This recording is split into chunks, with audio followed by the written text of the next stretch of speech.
side of the stream, Mike the Intern and Jay Stevens, watching documentaries so you don't have to. 104.7 The Cave. 104.7 The Cave. Mike the Intern, Jay Stevens in the studio for episode 225 of Dark Side of the Stream. This week was my pick. It's called Body in the Snow, the trial of Karen Reed. All right, let's not just don't spill the candy in the lobby. Yeah, I know you're like, all right, let's just do it right now. No. It's a slow reveal, and I want to start today with a situation in which I think all of us have been in a time or two in our life, especially finding for a dead older. body in the snow. No, being out with your girl and getting really belligerent, and then it just goes south. Something happens, you make a bad comment, you talk to some chick, she talked to some guy, whatever, drinking's involved, judgment goes out the window, and bad things happen. Every weekend. For you? Holy God. Is that true? I mean, there was a time. I'm a little more subdued these days, but I've, God, I would hope that I hang with some characters, I man. know you do. And I hang with some characters. I know you do. I know you do. God love them. God love everyone. But I try to sidestep right when I can and just get out. Jay likes to just put his toes in the water. Yeah, I like to ride that line. He doesn't jump in. Ride that lightning a little bit. But I think, relationships are volatile, and when you get alcohol involved, regardless if you are a law enforcement officer, a preacher, or some janitor at a high school, it's never going to be it's not a good thing. And again, it really comes down to, I guess, your emotional maturity. Also, if you're in a relationship that's a little sketchy as it is, adding alcohol to the mix is just... It just brings all those things you've been burying down bad idea. to the surface, usually. Toxic relationship gets more toxic. So this case, Karen Reed, involves the death of her then boyfriend, a Boston police officer who was found in the front yard of the couple's friend's house at around 6-something in the morning. And basically, the story goes, they had all been out drinking, went to a couple bars. They were going to go back to their friend's house. According to Karen, the boyfriend then went inside the house, never came back out. She stayed outside in the car. She stayed outside in the car. He never came back out, and then she left because she was mad at him and left him all these angry voicemails. The messages were insane. This chick is nuts, dude. Bro. Those red flags. Red flag. Get out. They're covering this room. Get out. And at that point, I think it's too late for him. But yeah, so she claims that she left. He never came outside. And she went home. She was angry. She woke up again at 4:35 in the morning, then went back to the house where now all of a sudden, lo and behold, they find the guy laying there dead in the snow. A lot of unanswered questions in this story for me. And that is definitely into the hands of the defense team, in my opinion. Yeah. The unanswered questions, the open-endedness of it, the fact that it was literally snowing a blizzard that night, which completely screwed up the investigation.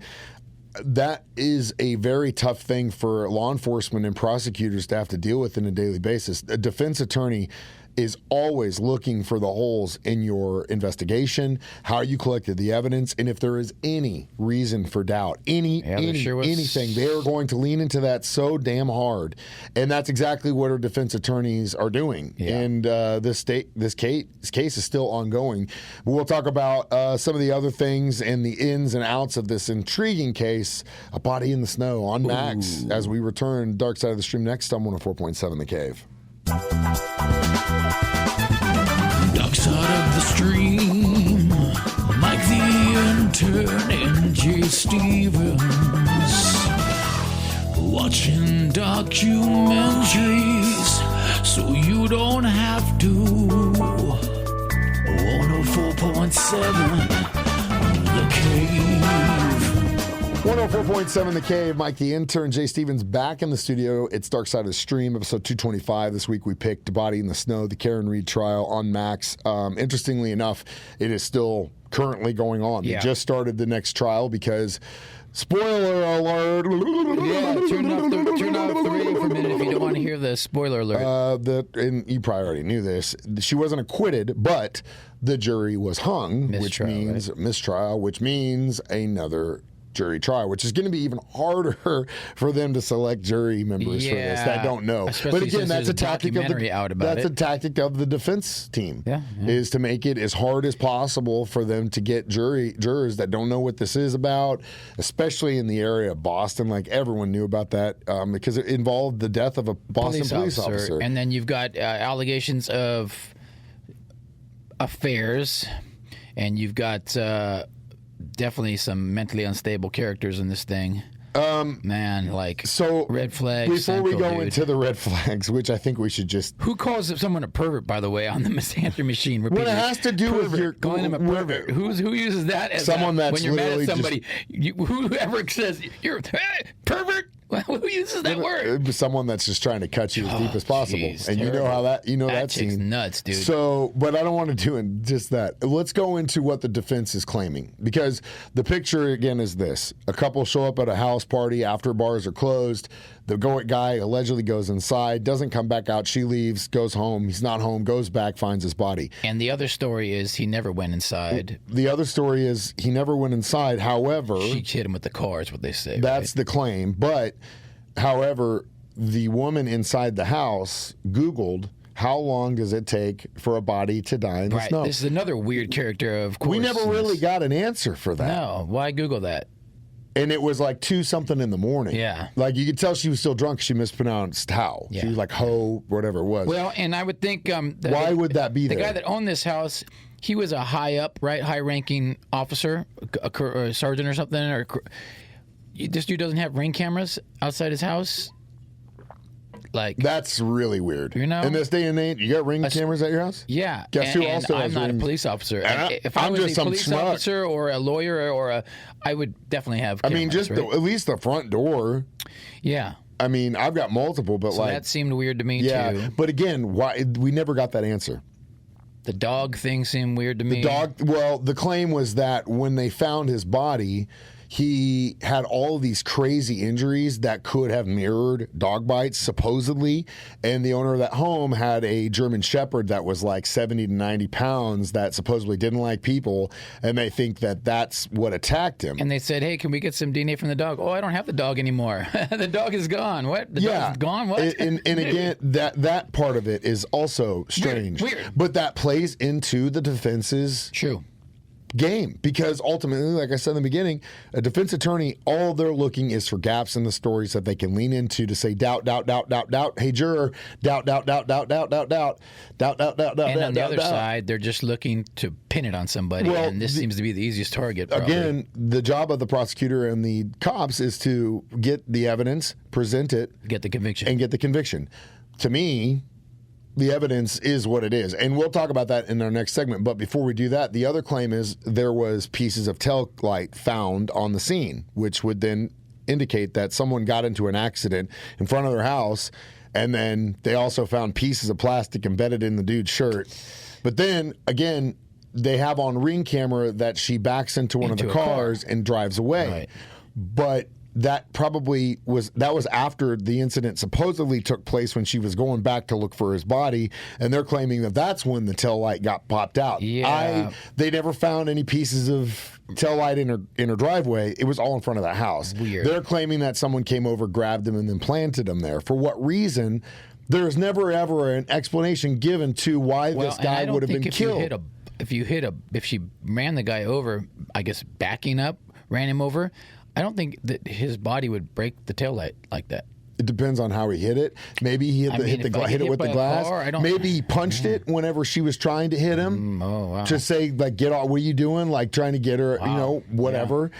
But ultimately, that is the defense's case in this. And when we come back, we'll talk about usually my opinion on cases like this and how really good defense attorneys can break that up. Next, Dark Side of the Stream on 104.7 The Cave. Dark Side of the Stream, Mike the Intern and Jay Stevens. Watching documentaries so you don't have to. 104.7 The Cave. 104.7 The Cave. Mike the Intern, Jay Stevens back in the studio. It's Dark Side of the Stream, episode 225. Body in the Snow. The trial of Karen Reed. So ultimately, my belief when it comes to criminal acts proving innocence or guilt or whatever, the simplest answer is almost always the answer. And so I think that what happened was these two got into a heated argument. She was obviously upset about the relationship she had with his kids and vice versa and all this stuff. And they go to this house, the arguing continues. He's probably like, look, I'm just going to go inside. We need to have, maybe he was like, we need to take some time. We need to not mess with maybe take some space. Or, hey, I'm going to run inside, see if they're still partying. I'll be right back. She's still upset. Whatever the case may be, he goes outside. She's angry that he left in the middle of this. Like, why are you? You know what I'm talking about here. Yes. Why are you walking away? She wants to dig in. He's like, look, trying to give space, and she's not letting him. He gets out. She backs, runs into him multiple times. Whatever. She's using those voicemails to prove that she didn't think he was outside. Like you left me outside, blah, blah, blah, blah, blah, blah, blah. You don't think if this is going on out there, she's driving over and running him over and there's probably a lot of yelling, you don't think the people in the house are going to be like, yo, what's going on outside? But if it's snowing and that blizzard's going on, like, you're not going to hear it. It's just that the snow and the blizzard deadens. Snow and the blizzard is going to deaden that sound all day long. Yeah. All day long. The wind, said, was just atrocious. You could see it in the police cam videos. That blizzard, you would not be able to hear anything inside the house. Do you feel that he went in the house at all? I doubt it. I bet. See, I feel like he went in the house and something went south. I don't think he went inside the house at all. I think he went up to the house. They were all asleep and passed out. He went back and she was pissed, or she hit him before he even went out. I don't really think that matters. I just think that the evidence collected at scene, the evidence on him, again, the plastic in his clothes, you could plant taillight pieces on the ground. You could not plant plastic pieces of said taillight into your shirt and embed them that way. That is literally, with the time, the environment, there would be no way that they could have pulled that off. Now, grant the taillight pieces laying them around and stuff, yeah, they could do that. But the fibers in his shirt, no way. The simplest answer is she got angry and she broke and had a psych break, and she was so blindly angry that she did it, and then can't come to grips with the fact that she did this because she was drunk and made this a lapse in judgment because she was emotional, lacked the emotional maturity to make a real adult decision, reacted this way. Then this is the happening, but then it's easier for her to lean in. I don't know what happened. I dropped him off. He left. And then die on that story. I feel like he went in the house. I don't think he went. And I feel like the owner of the house, I got a shady vibe from that dude. So you're thinking they did this and they planted it? I'm thinking that something went south in the house. That's what I'm thinking. Simplest answer. She hit him with the car and she left. Who knows? But either way, I mean. Also, too, the thing about this is, like, I know that the defense team probably wanted this documentary to be out. Oh, yeah. But, bro, if you're watching, you're a great defensive attorney, 1,000%. Your team is great. I mean, hell, the fact that you even represented Kevin Spacey says no one would have touched that guy. Yeah. You're good at your job. One thing, though, that you're not good at is trying to get across the point that this is a likable person. Yeah. Anytime she opened her mouth throughout this documentary series, all I heard in my head was run, guilty, she did it. This girl's going to take you. Red flag, red flag, red flag. Yeah. Red flag. And you know what? Even though it's his kid, I feel bad for the dad because he's dropping every dime of his retirement and every dime he's got into this. Yeah. And he is. And he's going to die on that sword, win, lose, or draw. And she don't care because she's getting pictures and with the jurors and people in the courtroom. She's wacky. Like if you were in a situation like she's this, wacky. No, and your significant other was killed, and you were smiling and laughing and stuff. Dude, I would literally just be sitting there in a catatonic state until this was over, and then for years afterwards, because I lost someone that I love, I was then charged with their death. I had to fight for my life in a system where, in reality, it's guilty until proven innocence with the way the media is. Especially when it's an officer involved. Yeah. She's eating the shit up, man.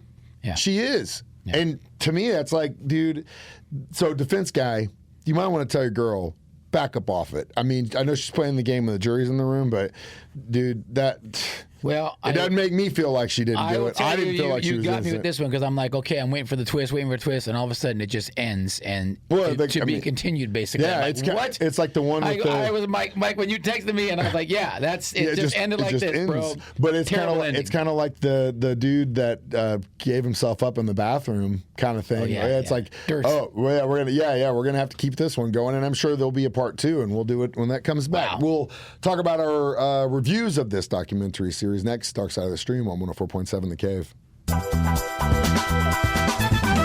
Dark Side of the Stream, Mike the Intern and Jay Stevens. Watching documentaries so you don't have to. 104.7 The Cave. Jay Stevens, Mike the Intern, back in the studio one more time. Dark Side of the Stream, episode 225. The exciting conclusion. Body in the Snow. The trial of Karen Reed. So, I mean, ultimately, I'd give it a 3.5. I'm going to go 2. I was really bummed out. Obviously, Jay, he's got some severe PTSD with crazy psycho women. Yeah. Now, don't start feeling sorry. Don't start feeling sorry for Jay. You should because feel sorry for me, girls. Do not feel sorry for him at all. Come love on me. That's exactly the mentality. That's why he has this problem. That's why he's had these problems. It's that sentence he said. For clarifying, Michael. He just said it himself. I don't even have to say it. Don't feel bad for him. He built this house. Don't cry for me, Argentina. Don't cry for him. He could always make the choice to grow out a beard and be an old man if he wanted to be. Never. He'll never do that. Never. I have to give the people what they want. Don't take Jay's 2 as a reflection of the documentary series itself. It's the reflection of the fact of his choices in his life and how this really got him scared. It didn't have a conclusion. It didn't have... Kept you laid up at night with night sweats, waking up. I just watched searching it and for I your was burner just phone. annoyed the whole time. Yeah. Where's my other phone? Where's my phone? What I do? I don't have another phone. I have had burner phones before. Cool.